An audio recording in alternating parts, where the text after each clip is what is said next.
Notre prochain invité, c'est le président du festival, la 52e édition du Festival de la Loi-Blanche. Maxime Diane, bon matin. Bonjour Michel, ça va? Ça va bien, merci. Toi? Ben oui, ça approche.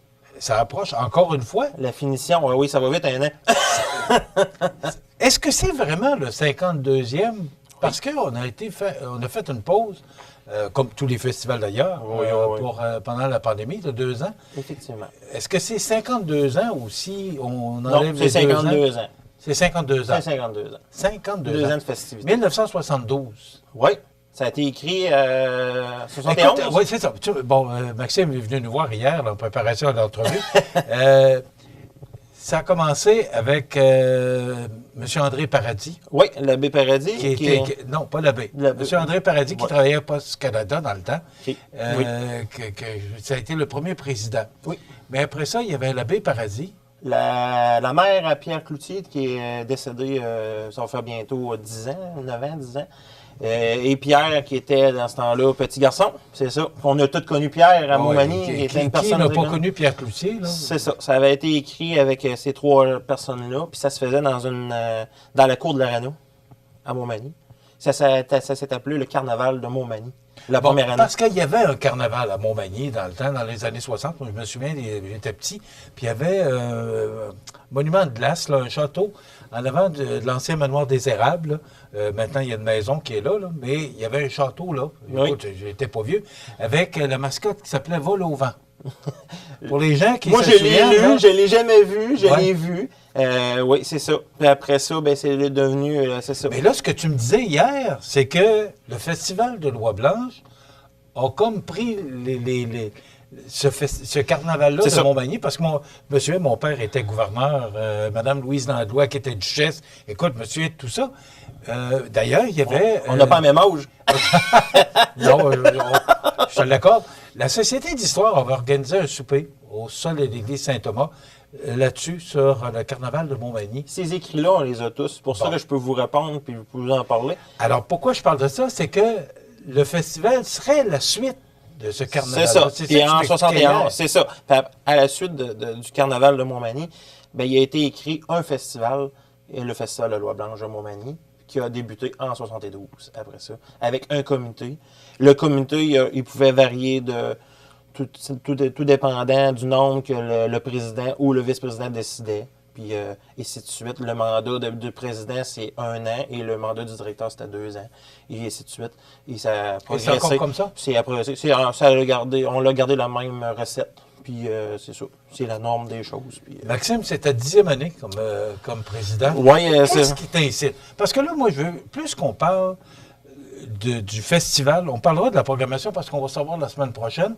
Parce que là, cette semaine, je t'ai invité parce que c'est le déjeuner d'envoi. Oui, c'est ça. La semaine prochaine, ça commence jeudi prochain. Alors, on va se voir avec les mascottes, là, oui. Quelque part là, sur le terrain de la ville. Puis on va voir les mascottes avec nous autres. C'est ça. Mais là, aujourd'hui, moi, je veux qu'on parle plus de ce qui se passe à l'intérieur du festival. Ça fait 10 ans. Qu'est-ce qui t'incite à embarquer dans le Festival de Loi-Blanche? Tout d'abord, j'ai débuté comme directeur comme tout le monde, puis j'ai débuté à l'âge de 17 ans. On va faire une histoire courte là, avec mon ami Pierre Cloutier qui m'avait demandé à faire du bénévolat, et ainsi de suite. J'ai évolué, puis après ça, j'ai embarqué 4 ans directeur avec mon ami Alain Proulx. Et Alain, à la dernière année de mon année de directeur, il dit « Je te verrai président un jour ». Et j'ai tombé vice-président avec notre ami Carl, Dominique Michel. Puis après ça, j'ai tombé président. Puis j'ai ainsi de suite continué. J'ai gardé la famille. C'est comme une deuxième famille. J'ai ma femme, mes enfants, mais une deuxième famille, le festival. Fait que on a toujours progressé là-dedans. Mais si vous remarquez, c'est pas juste le festival. Ma famille complète me suit là-dedans. Mes parents, tout le kit. J'ai des oncles qui viennent nous aider. C'est une grande famille. On est proche. Quand on est tous sur le terrain, on est au-dessus de 100, là, tu sais, bénévoles. Bon, c'est ça ma question. Parce qu'on a déjà connu des temps où le festival, il y avait plus de 1000 bénévoles. Ouais, mais c'est encore... Non, c'était d'autres choses avec l'Expo Lomboulé. Mais aujourd'hui, c'est encore beaucoup de bénévoles qui font que ce festival-là se tient debout. C'est sûr qu'il y a des bénévoles qui ont quitté parce que c'est l'âge maintenant, je veux dire, mais ils sont encore là. Ils viennent nous voir. Ils font des petites choses. On les prend tous, que ça s'aille 2 heures, 3 heures, 4 heures de bénévolat. c'est important de le mentionner, puis c'est important de les garder avec nous. Puis c'est de même qu'on a gardé toujours nos bénévoles. Puis le festival est en aide à d'autres bénévoles, à d'autres festivals. On est allé à Saint-Damas, au Festival Rétro. On est allé, Caroline, elle s'est impliquée dans plusieurs, Caroline Leblanc, qui est directrice trésorière, elle s'est impliquée dans d'autres festivals, avec d'autres bénévoles du festival. Qu'est-ce que vous faites quand vous allez dans d'autres festivals? Vous y allez Tout dépendant avec les deux mascottes? Non.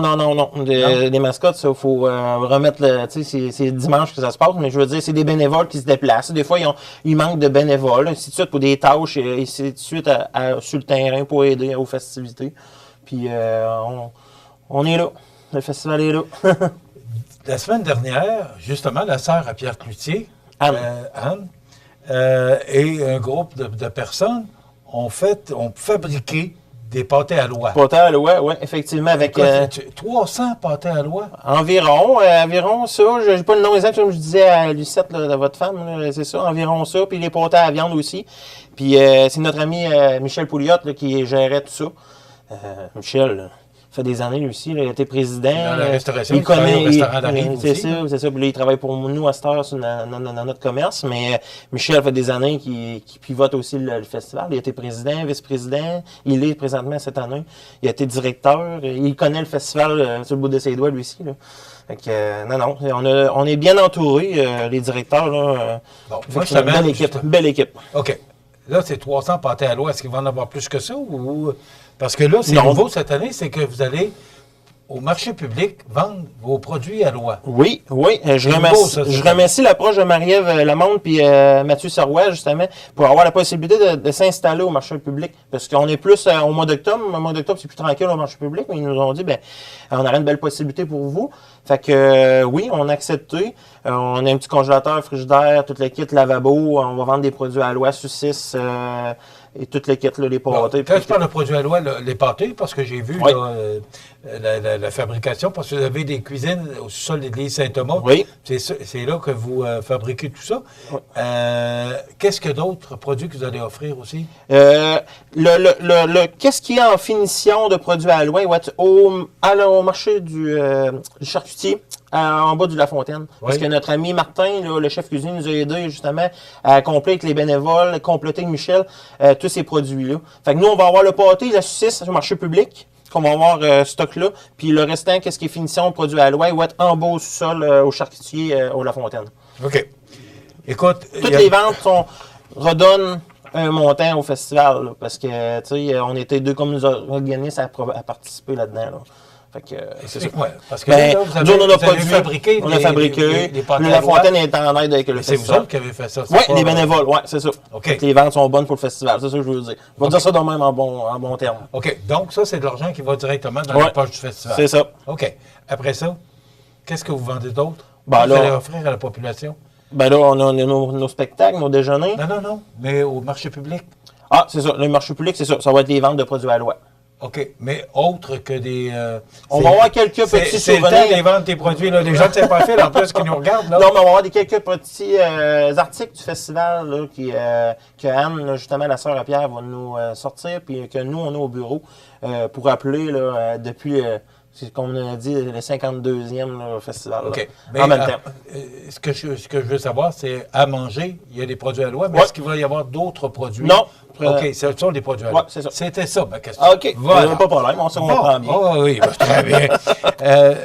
Aussi, il y a une programmation, puis ça, on pourra en parler plus en détail, parce que c'est quand même dans une semaine. Là. Regardez, ça, c'est la programmation du festival.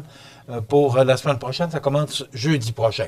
Mais là, pourquoi Maxime est ici aujourd'hui, c'est qu'en fin de semaine, dimanche, c'est le déjeuner d'envoi. C'est ça. Bon, et ça, c'est... J'ai vu de la population. Je pense que ça fait 52 fois qu'on fait un déjeuner d'envoi. C'est de lancer les festivités. La remise des clés de la ville, puis, etc. Les festivités. Puis, en même temps, ça permet à la population de venir voir les bénévoles qui sont impliqués. Parce qu'il y a les responsables de bénévoles, les bénévoles et tout le kit qui sont sur les lieux, puis les commanditaires, tout le kit. C'est un bon moment aux citoyens, puis tout le kit de venir jaser avec eux. Puis après ça, la semaine d'après, c'est les festivités. Bon, puis les commanditaires sont importants pour la réussite de ce festival-là. Effectivement. Et ils sont tous, puis il y en a beaucoup. Vous avez travaillé fort encore cette année? Oui, on travaille toujours fort. On lâche Ouais. pas. On lâchera jamais. Donc, plusieurs partenaires. Comment ça va le festival? Parce que j'ai dit, on ne parle pas de programmation aujourd'hui. Déjeuner d'envoi, ce qui est important que vous devez retenir, c'est dimanche de 8h à midi au sous-sol de l'église Saint-Thomas. Effectivement. Écoute, je l'ai appris par cœur. OK, t'as fait tes devoirs. Bon, là, il nous reste 4 minutes, Maxime. Comment ça va le festival? Parce que tous les festivals, sans exception, vivent des hauts et des bas. Notre festival se porte comment? Ben, tout le temps. Comment je pourrais dire ça? Il y a des hauts, des bas, tu le dis. Tu veux dire, ça va avec la gestion de tout le restant. Je veux dire, comment je pourrais dire ça? Ça dépend, tout dépend d'une année à l'autre. Je veux dire, faut avoir on marche avec des subventions. C'est nos BNL. Fait que, je veux dire, pas de subvention, c'est sûr que c'est pas facile. Mais, je veux dire, on travaille de la sorte pour nous aider. Les politiciens, les gouvernements sont là pour nous soutenir. Je remercie Bernard Généreux, Mathieu Rivet, toute son communauté autour, qui nous soutiennent année après année, puis qui nous rend ça plus facile aussi. Là. Je veux dire, si on n'a pas leur aide, c'est sûr et certain qu'il n'y a pas de festival. Fait que faut pas lâcher. Les commanditaires, ben c'est année après année. On a des nouveaux, il y en a qui quittent, il y en a qui reviennent. Ouais, c'est normal.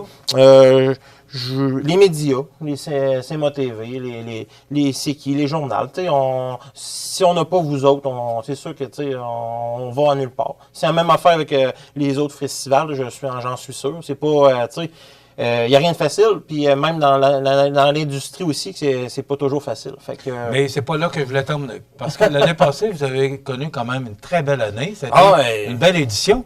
Et c'était un gros virage d'emmener le festival au sous-sol de l'église Saint-Thomas. Je pourrais te dire, Michel, que j'ai eu le bémol de la salle au début des festivités l'année passée, parce qu'on s'en allait dans un sous-sol d'église.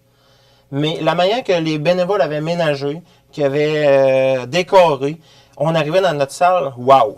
C'est une salle de spectacle, c'est une salle pour les déjeuners, c'est une salle à l'aménager, toute la programmation, à s'adapter, la salle. Fait que, puis le gros point, c'est qu'on est en centre-ville. La ville nous permet de faire ça dans la ville. Fait qu'on ne va pas chercher les gens viennent à nous. Fait que les rues sont barrées dans les journées familiales, c'est facile, les gens ont accès, il y a des amuseurs publics, il y a toutes sortes de choses, tu sais, c'est facile pour le festival. C'est plus facile que quand on était peut-être au pavillon, que je te donne un exemple, comme je te disais, il fallait aller chercher les gens. On était plus cachés. Plus éloigné là, du centre-ville. On est en centre-ville, on est en milieu, les gens qui se promènent, les commerces sont ouverts, tu sais, les restaurateurs sont tout autour, tu sais. C'est plus facile. Le marché public, en plus, cette année, qu'on ouvre les portes, on va aménager. Donc, les gens vont se promener. C'est ça, là, vous avez l'église, sous-sol d'église, marché public. Là, vous allez avoir des spectacles, on en parlera plus en détail la semaine prochaine, le Place Montel, parce qu'il y a 2 journées familiales cette année. Oui, c'est ça. Au lieu d'une, on a remplacé une journée familiale de plus pour la parade. Bon, il n'y a pas de parade. Michel, t'es déçu? Il m'a enlevé ma parade. Ouais, mais ça a été une décision de comité. On a décidé de rajouter une journée familiale de plus le dimanche au lieu de la parade. On l'essaie. Je vous dis pas qu'on ne reviendra pas avec une parade, mais cette année, on essaie 2 journées familiales parce qu'on a eu des demandes qu'une journée, puis ainsi de suite, s'il arrive quoi que ce soit dans la température, on peut se relever le lendemain et dire, bon, on a refait notre journée, on reconcentre ça dans une journée. Fait que c'est un peu l'option de ça. Moi, la parade, pourquoi? C'est que je trouve que ça mobilise les gens. Ça montre qu'il y a une fête en ville, qu'il se passe de quoi. Pour les gens là, qui écoutent pas CMA TV, qui écoutent pas C'est qui, puis qui ne lisent pas Loi Blanche, là, qui sont déconnectés, ben ça permet de dire « Hey, le festival est à Montmagny ». C'est plus comme ça que je le vois. Mais je respecte votre décision, puis moi, avec l'expérience que vous avez, je vous laisse aller avec ça. Donc, là, ça veut dire l'église, marché public, place Montel, et là, tu disais que les rues sont fermées. C'est ça. Donc, ça veut dire que ça va se concentrer vraiment là, à partir de jeudi prochain, mais principalement samedi et dimanche, les journées familiales. La fin de semaine de l'Action de grâce. Oui, c'est ça. Puis je tiens à remercier aussi la fabrique de Montmagny, de l'église Saint-Thomas, René Grégoire, Jean-Paul Beaumont, ils sont en comité.